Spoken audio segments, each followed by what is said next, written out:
In this case, there's going to be a lot of information from social media, from the victims, witnesses, and the defendant. And there's now an order to seal and redact search warrants relative to a lot of this. Take a look, folks. AT&T stuff, Google, Reddit, Snapchat, Strava, and TikTok. So you've got all that stuff is going to be sealed, which tells me it's part of the case. It's part of the evidence that's been collected by these incredible investigators. Let's bring back in our guest. Joining us now also in Los Angeles, California, body language expert, forensic psychiatrist, trial expert, witness, and columnist, Dr. Carole Lieberman. Great to see you all. Dr. Carole Lieberman, I want you to take a look here. I've got a couple of posts that were allegedly made by the accused here. It's from a New York Times report. The accused commiserated with other users while suffering from a little understood neurological condition called visual snow, in which a person's vision is obscured by scattering dots, much like the static seen on an analog television. Here are some of his alleged posts. I feel like an organic sack of meat with no self-worth. As I hug my family, I look into their faces. I see nothing.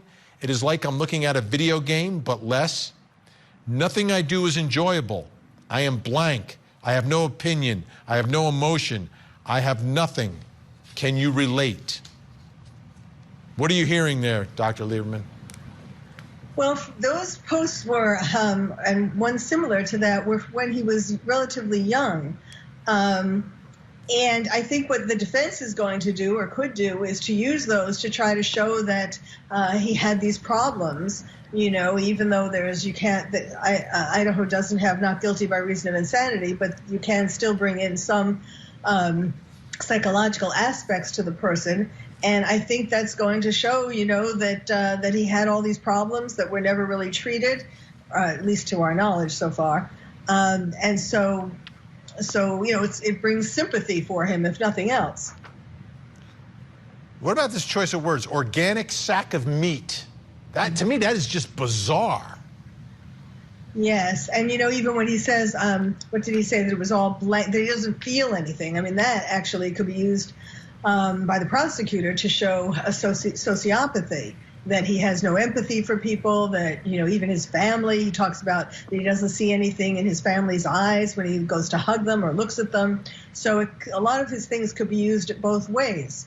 Dr. Carole Lieberman, you think there's anything to the possibility of someone trying to get some first-hand data, right, in a sick, really sick research project by actually committing the crime?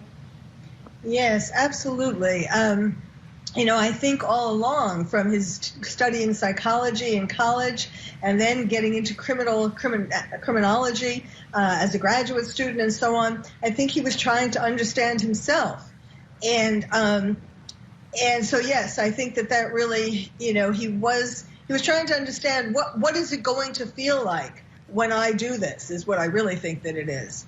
But, you know, I think that one of the most telling things, and perhaps you have that you were going to put up, is the post that he did, or it seems like he did, where he called himself Papa Rogers, because that is a big clue, in my opinion, that he's really relating to Elliot Rogers, who is the #1 incel, like the Papa incel, the most respected, the one who created that attack on college students in Santa Barbara. So, you know, that was his pseudonym.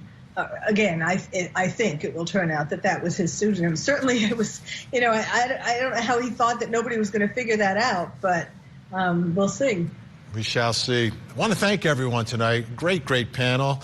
Dr. Carole Lieberman, Jennifer Koffendaffer, and, of course, Caitlin Becker, senior reporter, dailymail.com. Thank you all so much.